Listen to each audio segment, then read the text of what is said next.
हिंदी साहित्य की कहानियों की श्रृंखला में आज आप सुनेंगे प्रमुख एवं अग्रणी साहित्यकारों में एक डॉक्टर उर्मिला शिरीष की लिखी हुई कहानी पराजय के समीकरण, मेरी आवाज़ में। नमस्कार, मैं हूँ सीमा सिंह। पराजय का विलोम जानते हो? जानता हूँ। समीकरण भूल गए थे? कितनी बार समझाया था कि कोई काम बिना योजना बनाए मत करना, बिना प्लानिंग के सफलता नहीं मिलती है। फिर ये तो इतना बड़ा चुनाव था, बिना समीकरण बनाए बैठाए तुम जीत की उम्मीद कैसे कर रहे थे? तुमने कोई सर्वे करवाया था? जातिगत समीकरण, धार्मिक समीकरण, कितने मुद्दे थे? मंदिर का मुद्दा था। अरे, अपने 10-20 साथियों के साथ चले जाते और बताते कि ये मंदिर खंडहर में बदल गया है, यहाँ असामाजिक तत्व आकर गलत काम करते हैं, इसका जीर्णोद्धार करवाना है, पूर्वजों की धरोहर को सहेजना समेटना है। इतनी बार वहाँ गए, क्या कोई स्कूल नहीं दिखा तुम्हें? सड़क से उतर कर जाते, एक पेड़ के नीचे एक खंडहरनुमा हॉल बना है, वहीं सुबह स्कूल लगता है और दोपहर में कॉलेज। न कमरा है, न बाथरूम, न कुर्सी टेबल। एक अलमारी का पार्टीशन लगा है जहाँ प्राचार्य बैठते हैं। अध्यापक प्राध्यापक जाकर झूठी उपस्थिति भरते हैं, हस्ताक्षर करते हैं और आ जाते हैं। वो मुद्दा क्यों छोड़ दिया? और अस्पताल सबसे हॉट विषय है चर्चा का। वहाँ कोई अस्पताल नहीं है, था भी तो बंद पड़ा रहता था, क्योंकि वो सड़क से उतरकर मैदान के बीचों बीच एक डिब्बे नुमा कमरे में था। बारिश में पानी भर जाता था, चारों तरफ के रास्ते बंद हो जाते थे। डॉक्टर जाए तो जाए कैसे? कहाँ बैठे?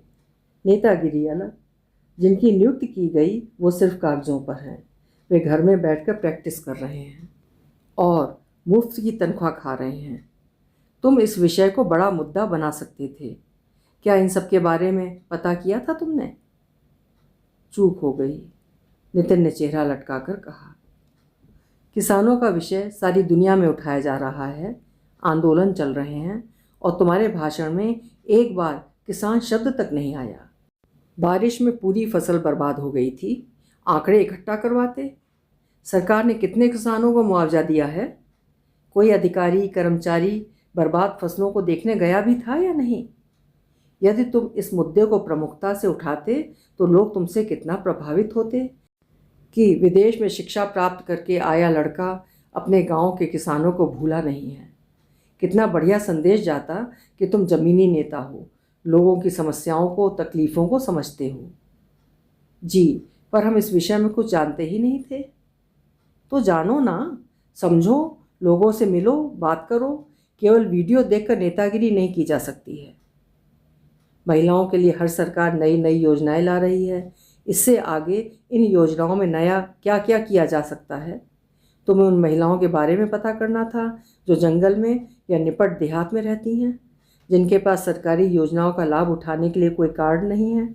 वे इन तमाम योजनाओं के बारे में जानती ही नहीं हैं।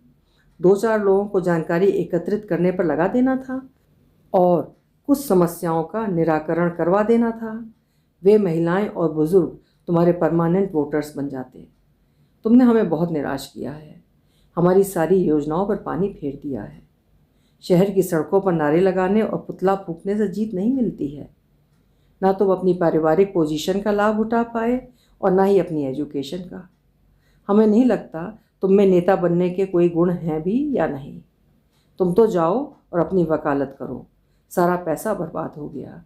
इससे तो अच्छा हम संजना को चुनाव लड़वा देते, कुछ तो पोजीशन हासिल कर लेती, अपने लिए भविष्य की ज़मीन तो तैयार कर ही लेती।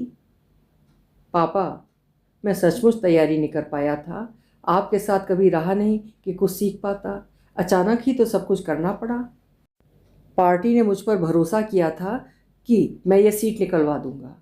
अब आगे भी मुझे टिकट नहीं मिलने वाला। तुमने सब कुछ चौपट कर दिया। आप भी तो नहीं जाते थे अपने क्षेत्र में, आपने कोई काम ईमानदारी से किया होता तो। चुप करो, मुझे सिखा रहे हो? फिर आपके नाम का फ़ायदा मुझे क्यों नहीं मिला? क्योंकि तुम भविष्य की योजनाओं को नहीं उठा पाए। युवा पीढ़ी के लिए तुम्हारे पास क्या योजना है? पर्यावरण, वृक्षारोपण, बढ़ते हुए तापमान और बाढ़ आदि को लेकर कुछ नई बातें बताते, जोड़ते। और उन्हें क्या चाहिए? उन्हें क्या चाहिए? रोजगार ना, तो क्या और कैसे रोजगार मिले? आज ये बात तुम कहते तो ज़्यादा प्रभावशाली लगती। जीतने के लिए हमें पचासों फार्मूले तैयार करने होते हैं। अपना जनाधार बढ़ाने के लिए नेता को जनता के मन में आशाएं और उम्मीदें जगानी पड़ती हैं। झूठी उम्मीदें ना। नितिन से अब अपने पिता, जिन्हें सब प्यार और सम्मान से कक्का जी कहा करते थे, की बातें सुनी नहीं जा रही थीं। वो बार बार उठने की कोशिश करता और वो एक नया मुद्दा उठा लेते। हाथ से बाजी निकल गई थी। 5 साल अब कुछ नहीं होने वाला था। हारे हुए नेताओं की कोई औकात नहीं रह जाती है। ये गलती नितिन से हो चुकी थी। इसका मतलब सामने वाली पार्टी के उम्मीदवार ने जीत के लिए पुख्ता समीकरण बनाए थे। 40 साल के राजनीतिक कैरियर में कक्का जी पहली बार यूं असफल हुए थे। अगर उनका हृदय का ऑपरेशन न हुआ होता तो आज वे जीते हुए नेता होते, विधायक। पार्टी ने उनकी बात का सम्मान रखते हुए नितिन को टिकट दे दिया था, जिसकी हालांकि आलोचना भी हुई थी, पर शीर्ष नेतृत्व को लग रहा था कि कक्का जी अपनी सीट आसानी से निकाल कर ले जाएंगे। अब किस मुंह से वो बात करेंगे? मेरी मति मारी गई थी कि मैंने तुम पर भरोसा किया। कब तक गरियाओगे? बोल दिया ना कि गलती हो गई। आप तो पूरा दोष मेरे ही ऊपर ही थोप रहे हो। ये भी तो हो सकता है कि इस बार आप ही हार जाते। मैंने आपकी इज्जत बचा ली, वरना पार्टी में आपकी क्या हैसियत रह जाती। अब नितिन उन पर पलटवार कर रहा था। कक्का जी का पारा कुछ कम हुआ। दबी आवाज में बोले, ये तो मैंने सोचा ही नहीं था कि जनता मुझसे भी नाराज हो सकती है। नए लोगों को आजमाना चाहती होगी। फिर विरोधी पार्टी के लोग कितने महीनों से डेरा डालकर बैठे हुए थे। गली गली घूमकर, घर घर जाकर बात कर रहे थे। उनकी समस्याएं सुनते थे। दुख सुख में खड़े रहते थे। नलों में पानी नहीं आता था तो टैंकर डलवाते थे। कोई बीमार होता तो अस्पताल में व्यवस्था करवाते थे। नाला उफान पर था तो उन्हीं लोगों ने काम करवाया था। उनके पार्षद ने गड्ढों में 15-20 ट्रक मिट्टी डलवाई थी। उनकी घर की महिलाएं पैदल चलकर झोपड़ियों में जाती थीं। हमने कब अपनी घर की महिलाओं को जाने दिया? कक्का जी का मन क्लांत था। अपनी हार को पचा पाना इतना आसान नहीं था। बेटे की हार यानी उनकी हार ही थी। पार्टी पता नहीं कोई काम देती भी है या नहीं, या यूं ही बैठना पड़ेगा। दूसरे दिन से उन्होंने फ़ोन करना शुरू कर दिया। लोग उनकी बात सुनते ना सुनते हुए टाल देते। उनके यहाँ काम करने वाले लोग अब दूसरे विधायकों और मंत्रियों के चक्कर लगा रहे थे। आगे क्या सोचा है? पार्टी कोई पद तो देगी नहीं? नहीं। कोई दूसरी पार्टी तलाशें क्या? जीते हुए विधायकों को तो जगह मिल नहीं रही है, हारे हुए को कौन लेना चाहेगा? कक्का जी का मूड फिर खराब होने लगा। एक काम करो, तुम किसी दूसरी पार्टी में अपने लिए संभावनाएं तलाशो। अगर इस पार्टी ने भविष्य में टिकट नहीं दिया तो कम से कम दूसरी पार्टी से तो टिकट मिल ही जाएगा। अगर वहाँ से भी नहीं मिला तो निर्दलीय कैंडिडेट के रूप में चुनाव लड़ेंगे। तब तक देखते हैं, किसी बोर्ड या निगम का अध्यक्ष वध्यक्ष बना दें। विधायक बंगला खाली करने का नोटिस आ गया था। विधायक बंगला खाली करने के बाद अपने गैराज में ही उन्होंने अपना ऑफिस बना लिया। ऑफिस खाली पड़ा रहता था। ना कोई राजनीतिक पार्टी का नेता आता, ना आम जनता। ये पहली बार हुआ था कि उन्हें पराजय का एहसास कदम कदम पर लोहे की कील की तरह चुभ रहा था। लोग यूं बदल जाते हैं, यूं उठाकर फेंक देते हैं, इसका एहसास उन्हें रुला रहा था। पापा, आप बहुत ज़्यादा परेशान हैं। बड़े बड़े नेता हार जाते हैं। तुम क्या कहना चाहती हो कि मैं बड़ा नेता नहीं हूँ?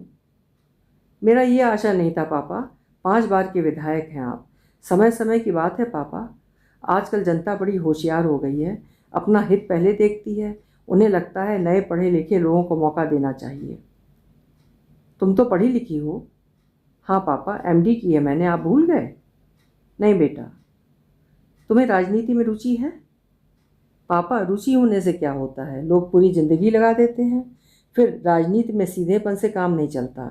दिमाग होना चाहिए, चालाकी भी, सहन शक्ति, धैर्य, आलोचना सुनने की शक्ति। देखती तो रहती हूँ, भैया फेल हो गया ना, वो कुछ नहीं कर पाया, आपका इम्प्रेशन और ख़राब कर दिया। वे बेटी की बातें सुनकर स्वयं को अपमानित, मर्माहत और असहाय महसूस कर रहे थे। समय मिला है तो आराम करिए पापा। राजनीति में आपका सफ़र यहीं तक था, इस सच्चाई को स्वीकार कर लीजिए। राजनीति का सफ़र कभी ख़त्म नहीं होता बेटा, कौन पूछेगा बिना बद के। 27 साल की उम्र से राजनीति करने लगा हूँ, अगर अभी चीज़ें छोड़ दी तो सब किया धरा मिट्टी में मिल जाएगा। आप संन्यास की घोषणा कर दो, यानी मैं पराजय स्वीकार कर लूँ।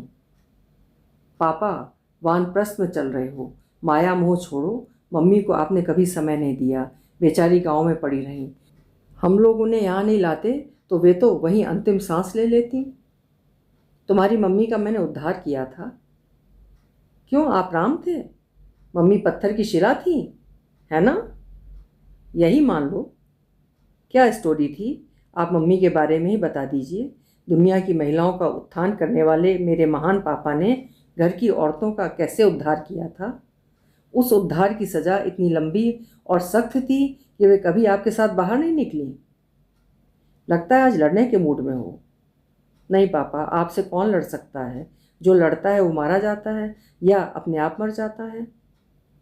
संजना, वे इतनी ज़ोर से चिल्लाए कि बाहर के बरामदे में सोया कुत्ता भौंकने लगा। आपको भैया ने नहीं बताया क्या? कैसे बताता? आपसे डरता जो है। पहले तो कभी आपने उसे अपने साथ नहीं रखा। जब आपको लगा कि आप अपने स्वास्थ्य के कारण टिकट से वंचित न रह जाएं, तो उठाकर आपने उसे झोंक दिया। लोग तरसते हैं टिकट पाने के लिए। लोग आपसे नफरत करते हैं, आपका चेहरा नहीं देखना चाहते हैं। लोगों का कहना था कि आपने उनके लिए कुछ नहीं किया। वे सूखा और अकाल में पानी के लिए तरसते रहे, आप नहीं गए। किसान आपदाओं और कर्ज में परेशान होते रहे, आत्महत्या करते रहे, आप नहीं गए। कब गए याद करिए। आपके क्षेत्र में सड़कें बनी नहीं, कुएं तालाब नहीं बने, स्कूल बनवाया नहीं, अस्पताल में आपके भेजे डॉक्टर जाते ही नहीं। झूठ, केवल झूठ। और भैया ने बताया कि आपने कितनी एकड़ ज़मीन खरीद ली है, घर में पता तक नहीं है। पापा, क्या आपकी आत्मा आपको धिक्कारती नहीं है? संजना, दूर बैठकर आदर्शवादी बातें करना एक बात है और फील्ड में जाकर काम करना दूसरी बात है। तुम जानती नहीं हो कितने तरह के लोग होते हैं और उनसे कैसे निपटना पड़ता है। सब ऐसा ही कहते हैं और मानते हैं। असल में तो आप और आप जैसे लोग पद से फ़ायदा अपने और अपने परिवार के लिए उठाते हैं। मैं तुमसे बहस नहीं करना चाहता हूँ। अगर इतनी ही ईमानदार, समर्पित हो और समाज सेवा को महत्व देती हो तो साकार करके दिखाओ। पापा, मेरी अपनी प्रैक्टिस अच्छी खासी चल रही है। मैंने प्राइवेट मेडिकल कॉलेज में डोनेशन देकर पढ़ाई नहीं की है। यही तो मैं चाहता था कि मेरे बच्चे एक उदाहरण पेश करें। ये आप नहीं चाहते थे, इसके अलावा हमारे पास कोई विकल्प नहीं था। मम्मी ने हमको स्वाभिमानी बनाया है। तो अपनी मम्मी के सिद्धांतों पर चलो। उन्हीं पर चल रही हूँ। वे रात भर सोचते रहे। एक मोहरा फेल हो गया तो क्या हुआ, दूसरा मोहरा उनके पास है। उच्च शिक्षित लड़की है, वो भी डॉक्टर, 5 साल से प्रैक्टिस कर रही है। उसका अपने रोगियों के बीच बहुत मान सम्मान है। लोग आकर तारीफ़ों के पुल बांधते हैं, पर राजनीति में आने के लिए मानेगी नहीं। उसे अपने काम से प्यार है, अपने भाई की बात मानेगी, अपनी माँ की बात तो वो टाल ही नहीं सकती। लेकिन आज किस मुंह से अपनी पत्नी के पास जाएं? कभी तो अपने साथ नहीं रखा, कभी अपने साथ नहीं ले गए, कभी वो मान सम्मान नहीं दिया जो एक नेता की पत्नी को मिलना चाहिए। कुछ तो करना पड़ेगा, कुछ नया, कुछ अलग, कुछ झूठा, कुछ सच्चा। एक बार जीत जाने के बाद भले ही राजनीति छोड़ दूं, पर यूं पराजित होकर तो नहीं छोड़ सकता।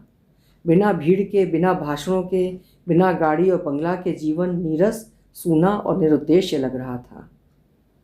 संजना, आज हम तुम्हारे साथ चलें? क्यों? तुम्हारी मम्मी से मिल लेंगे, अब फ्री हैं तो सोच रहे हैं उनके साथ समय बिताया जाए। पापा, इसके पीछे भी कोई राजनीति होगी आपकी?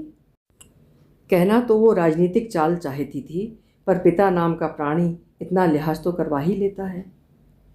चलिए, पर कोई तमाशा नहीं होना चाहिए। कभी किया है हमने तमाशा? बोलो बेटी।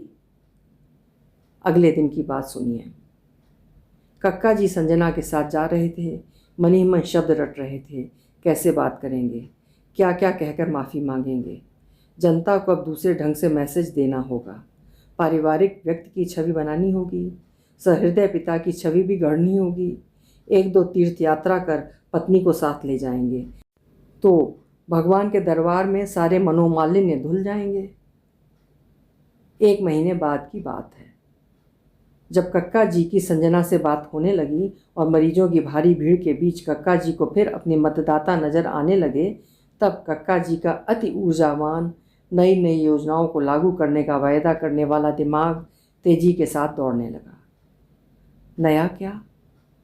नया ये कि इंडस्ट्री के नाम पर आवंटित करवाई गई 12 एकड़ ज़मीन पर कोल्ड स्टोरेज बनवाए जाएंगे, यानी वेयर हाउस, जिसमें किसानों की फसल, अनाज तथा सब्जियां सस्ते दामों पर रखी जाएंगी।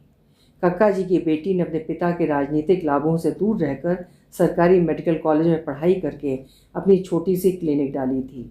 अब मरीजों की बढ़ती संख्या और आसपास की आबादी का ध्यान रखते हुए एक बड़ा मल्टी स्पेशलिस्ट अस्पताल खोला जाएगा ताकि सस्ते में गरीब मरीजों को इलाज मुहैया कराया जा सके। पापा, ये सब क्या सुन रही हूँ? संजना गुस्से में चिल्ला रही थी। यह सब मैं तुम लोगों के भविष्य के लिए कर रहा हूँ। पापा, आपको हो क्या गया है? मुझसे तो पूछा होता। तुम्हारा नाम है, काम है, सम्मान है, कब तक इस छोटी सी क्लिनिक से काम चलाओगी?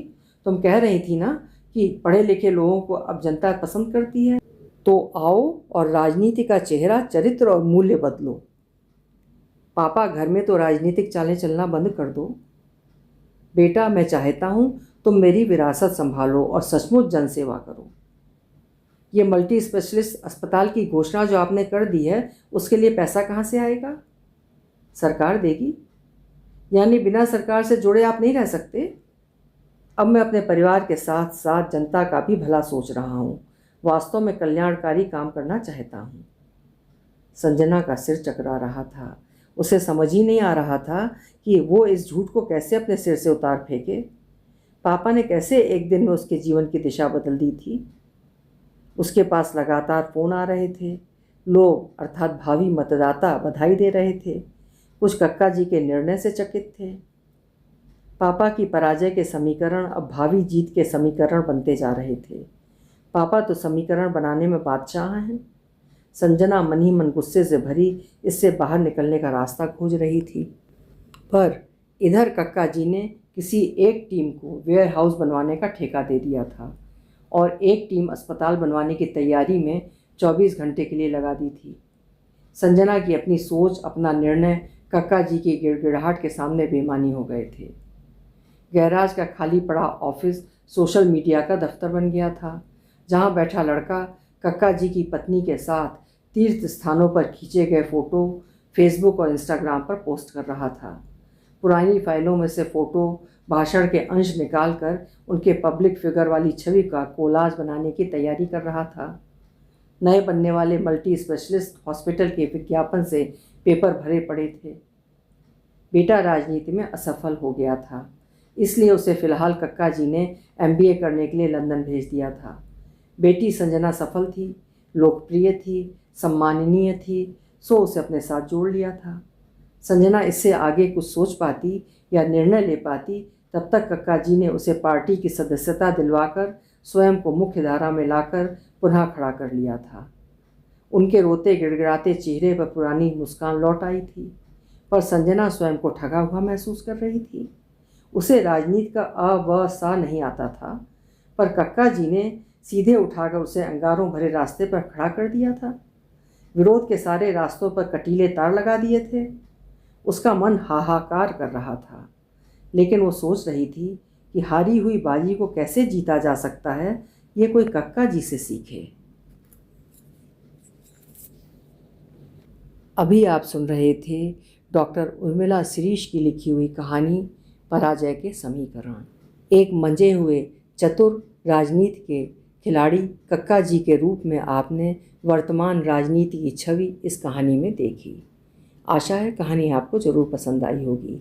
पसंद आई हो तो कहानी को लाइक और शेयर करिएगा, और चैनल अभी तक सब्सक्राइब ना किया हो तो चैनल भी सब्सक्राइब कर लीजिएगा। कल फिर मिलते हैं एक नई कहानी के साथ। नमस्कार।